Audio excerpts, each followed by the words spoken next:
Hello friends, नमस्कार साथियों। स्वागत करते हैं आप सभी का अपना ऑफिशियल यूट्यूब चैनल ओम मोटिवेशन वाला में। मैं ओम प्रजापति आप सभी का हार्दिक अभिनंदन करता हूं। जैसा कि आप सभी को पता है कि मैं कुछ ऐसे टॉपिक लाता हूं जो डेली वेजेज, जो स्टूडेंट है, जो कंपटीशन तैयारी करते हैं, जो हर किसी के फील्ड में एक आवश्यकता के रूप में काम करता है और वो इस चीज़ को फेस करते हैं। तो आज हम उसी टॉपिक के बारे में बात करेंगे कि हमारे जो डेली लाइफ में है, जो एक स्टूडेंट है जो अपने प्रिपरेशन कर रहे हैं और एक मंजिल की तरफ बढ़ना चाहते हैं, तो वो उनकी एज फैक्टर क्या होता है, उनका जो है उम्र सही क्या होना चाहिए, वो किस उम्र में क्या कर लेंगे और किस उम्र में कहाँ तक पहुँच जाना चाहिए, किस उम्र में नौकरी हो जाना चाहिए, किस उम्र में शादी हो जाना चाहिए। आज हम इन्हीं टॉपिकों के बारे में बात करेंगे, इसी सब के बारे में डिस्कस करेंगे।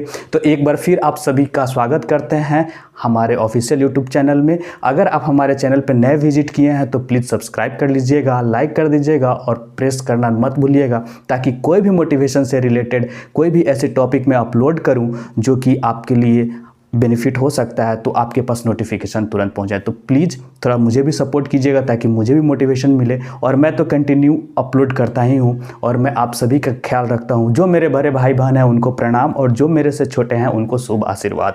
तो चलिए इसी के साथ स्टार्ट करते हैं। जैसा कि आप सभी को पता है कि जब हम स्टार्टिंग में हमारा बचपन का दौर जब होता है तो एक 5 साल तक हमें फ्रीडम दिया जाता था पहले। अब नहीं दिया जाता है क्योंकि अभी तो मॉडर्न लाइफ के अकॉर्डिंग हम काम करना शुरू कर दिए हैं। हमारा थिंकिंग है, हमारा सोच है जो बदल चुका है, क्योंकि सभी अब आजकल डिजिटल का ज़माना हो गया है। जैसे जैसे हम बढ़ रहे हैं वैसे वैसे सीख रहे हैं।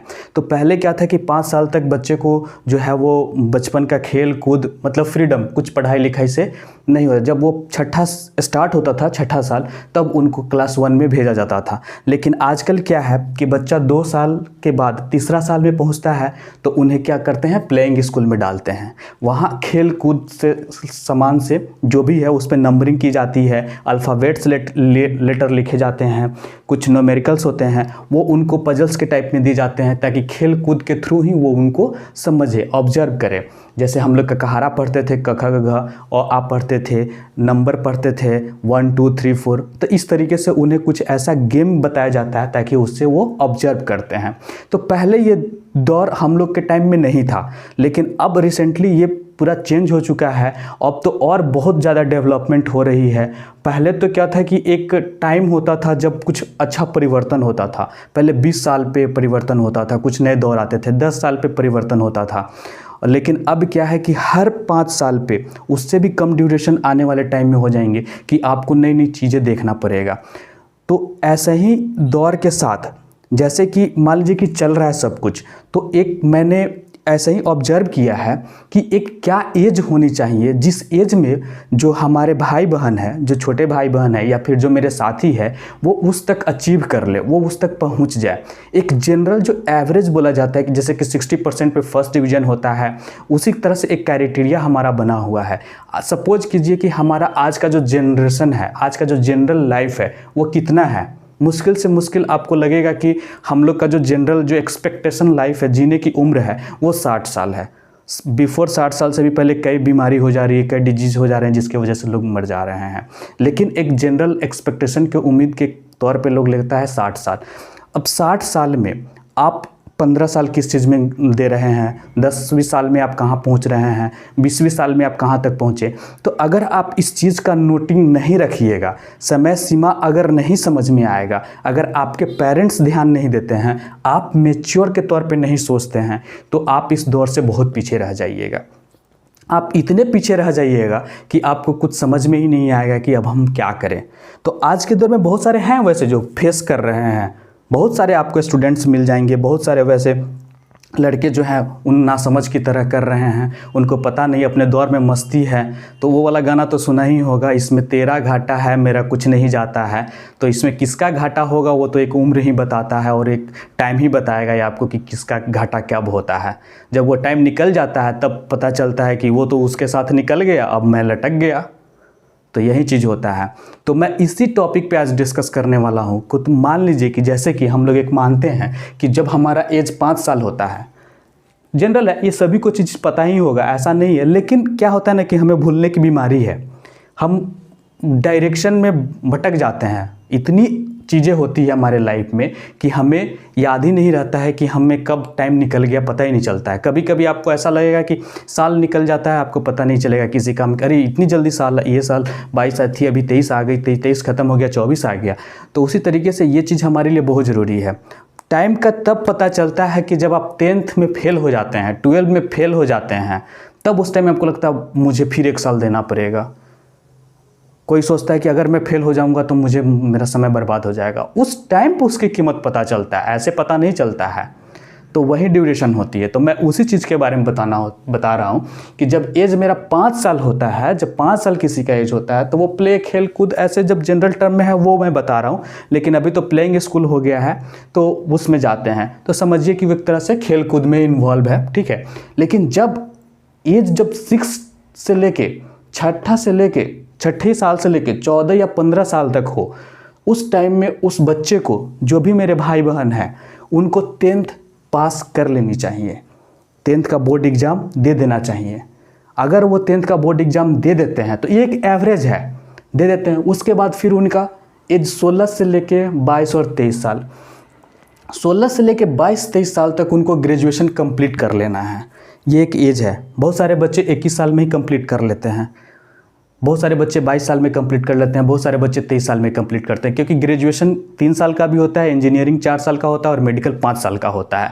तो इन सब का, ये सब ग्रेजुएशन के तहत ही आता है। तो इन सब को मिला के मैंने 23 एक एवरेज बता रखा है कि एवरेज होता है। और इस टाइम पे पता है, इस टाइम पे हमें जोश बहुत होता है, जुनून बहुत होता है और हमें कुछ करने का एक अंदर से एनर्जी फील होता है। लेकिन पता है इसके साथ साथ भी हमारे अंदर डिमेरिट होता है। डिमेरिट ये चीज़ होता है कि हमारे शरीर में फिजिकली चेंज होता है, शारीरिक चेंज होता है, जिसके वजह से हम कुछ अलग अट्रैक्ट हो जाते हैं। लड़कियों में कुछ फिजिकली चेंज होता है। तो इस टाइम में बहकना स्वाभाविक है, बट अपने आप पे जो कंट्रोल कर लिया वो सही डायरेक्शन में फोकस कर लेता है। और जो इस चीज़ में बहक गया वो समझिए कि इसी ड्यूरेशन में जहाँ कैरियर बनता है, जहाँ आप एक एम और जो आपने अचीव करने का सोच रखा है वो चीज़ नहीं हो कि कहीं और अब बहक जाइएगा। जब वो टाइम निकल जाता है तो बहुत अफसोस होता है, ज़िंदगी के आगे में बहुत अफसोस होता है। लड़की का क्या है, उनका टाइम निकल जाएगा, उनके पेरेंट्स केयर कर रहे हैं, उनका पता चलेगा ग्रेजुएशन है, उनके लिए लड़का ढूंढना शुरू हो जाएगा, उनका शादी हो जाएगा। लड़की का क्या है, लड़के जब तक जॉब सेटल नहीं होंगे भाई कोई लड़की देगा ही नहीं शादी के लिए। उनके लिए सबसे बड़ा प्लस पॉइंट ये होता है। और आजकल तो ये हो गया है कि पहले तो ऐसा था कि नहीं चलो ठीक है, फादर क्या कर रहे, फादर अच्छे पोजीशन पे है, प्रॉपर्टी वाले हैं, तो चलो शादी हो गई, कोई बात नहीं, सेटल है, हो जाएगा, आगे धीरे धीरे कर लेगा। लेकिन नहीं, आजकल उससे मतलब नहीं है। फोकस ये है कि लड़का क्या कर रहा है, लड़का क्या मायने रखता है, लड़का का पोजीशन क्या है, लड़का का स्टेटस क्या है, लड़का क्या काम कर रहा है, उसके पास अर्निंग क्या है, ये सोचा जाता है। और साथ में ये भी लड़की चैलेंज करती है कि हम देखेंगे, हम बात करेंगे, हम समझेंगे, तब हम जाके आगे हाँ बोलेंगे। तो अब वो दौर नहीं रह गया कि आसानी से हो जाता है। अभी बहुत मुश्किल होता है और मुश्किलों का सामना करना पड़ रहा है। तो अगर आप अपने आप पे फोकस नहीं किए, अगर आप तैयारी सही से नहीं किए, तो सही टाइम पे सही चीज़ नहीं मिलेगी आपको, फिर पछताने के सिवा और कुछ नहीं रहेगा। तो अब पछतात हो क्या तो जब चिड़िया चुग गई खेत। तो ये कहावत और वो वाला गाना, इसमें तेरा घाटा है मेरा कुछ नहीं जाता है, तो ये चीज़ आपको याद आएगा उस टाइम पे, समझे। तो मैं यही चीज़ समझाना चाहता हूँ कि जो आपका एज है उस पर फोकस कीजिए और उस टाइम तक आप वो चीज़ अचीव कर लीजिए। अब आता है सबसे कॉम्प्लिकेटेड और सबसे इम्पोर्टेंट एज जो हमारा है, वो है 24 से 30 साल। इसी में ये कैरियर होता है, इसी में करियर बनाना होता है, इसी में जो आपने एम सोच रखा है उस तक पहुंचना होता है। आप अपने लाइफ का क्या गोल है वहीं तक होना रहता है। इस तक अगर अचीव कर लिए तो समझिए कि सब चीज़ ठीक है। जॉब करना है, सर्विस करना है, कोई गवर्नमेंट जॉब मिल गई तो बेटर है, बिजनेस स्टार्ट करना है तो कर लीजिए, यही भी सही है। अगर आपका मोटिव सही है, डायरेक्शन सही है, तो आप जा सकते हैं। अगर यहाँ पे नहीं होता है तब यहाँ पे आता है सबसे बड़ा मेजर इशू आता है आपका मैरिज आ जाता है सबसे बड़ा इशू, जो कि 30 जब क्रॉस करेगा, जब ये क्रॉस कर जाता है तो यहाँ पे कोई भी लड़की शादी के लिए जल्दी तैयार नहीं होती है, क्योंकि आपका एज क्रॉस कर रहा है, आप सेटल नहीं हो। प्रॉब्लम ये होता है सबसे बड़ा कि आप सेटल नहीं हो। जब सेटल नहीं हो तो फिर आपको कोई भी परिवार, कोई भी लड़की वाले लड़की देने से मना कर देते हैं। तो सबसे इम्पोर्टेंट होता है कि 30 साल तक आप सब चीज़ अचीव कर ले, सही गोल सही डायरेक्शन में है तो वहाँ तक पहुँच जाए। आप यहाँ तक अगर पहुँच गए तो आपको ईजिली हो जाएगा। अगर मान लीजिए at the end of 30 age भी अगर आप अचीव कर लेते हैं तो आपकी शादी अगर सेटल है, गवर्नमेंट जॉब है, तो 32 में भी होगा तो कोई कुछ नहीं सवाल करेगा, 33 में भी होगा तो सवाल नहीं करेगा। इनफैक्ट 35 में भी आप करते हैं तो ईजिली मिल जाएगा, सब चीज़ अच्छा से मिल जाएगा। लेकिन अगर सेटल नहीं है तो ये बहुत बड़ा ये जो 30 है ना, यहाँ पे ये सवाल पैदा कर देता है, प्रश्नवाचक चिन्ह खड़ा कर देता है कि क्या करे कैसे करे। उस समय बहुत सारा टेंशन हो जाएगा। आप समझिए ना, जब हम मानते हैं कि हमारा एवरेज जो एज है, एवरेज एज जो है हमारा 60 ईयर्स है, ठीक है। 60 ईयर्स में 30 साल तो हमारा ऐसे ही निकल गया, बचा कितना? 30 बचा। अब इस 30 में भी जब आप शादी कर लेते हैं तो मुश्किल से 2 साल आप हस्बैंड वाइफ निकालेंगे, उसके बाद आपका एक बच्चा हो जाएगा, फिर बच्चे में चला जाएगा, फिर उसके बाद ऐसे ही करते करते आपका टाइम निकल जाएगा, आपको पता ही नहीं चलेगा। तो टाइम का और उम्र का बहुत बड़ा इम्पोर्टेंट है फ्रेंड्स। इसीलिए मैं हमेशा से आप लोग को बोलता हूँ कि आप कितनी भी प्रॉब्लम हो, कितनी भी फेस कर रहे हो, कोई भी सिचुएशन हो, फाइनेंशियल, पारिवारिक, कोई भी ऐसा पर्सनल प्रॉब्लम है, उस सब को इग्नोर करो। आप अपने करियर पे फोकस करो। आपका गोल क्या है वहाँ तक पहुँचो। जब तक आप वहाँ तक नहीं पहुँचोगे आप मुश्किल में ही रहोगे हमेशा, और भी जीवन कठिन होते जाएगा। कोई भी शादी, मान लीजिए शादी भी आपकी हो गई, लेकिन उसको देख रेख कौन करेगा? खुद करोगे। खुद के लिए पैसा अर्निंग ज़रूरी है, तो सबकी अब पर्सनल लाइफ है, उसके लिए सोचिए। सबसे पहले फर्स्ट प्रायोरिटी आप अपने करियर को दीजिए, आप अपने गोल को दीजिए, जो आपने सोच रखा है उसको दीजिए, तभी आप आगे लाइफ में कुछ कर सकते हो। तो फ्रेंड्स, मैं यही बताना चाहता हूँ कि एज जो है, एज फैक्टर एक बहुत बड़े मायने रखता है, और इस पर आप लोग ध्यान देके आगे बढ़िए और अपने एम तक पहुंचिए। तो मैं आज इसी मोटिवेशन के साथ, इसी एक मोटिव के साथ आज मैं सोचा था कि इसको डिस्कस करूं, ये बहुत इम्पोर्टेंट है।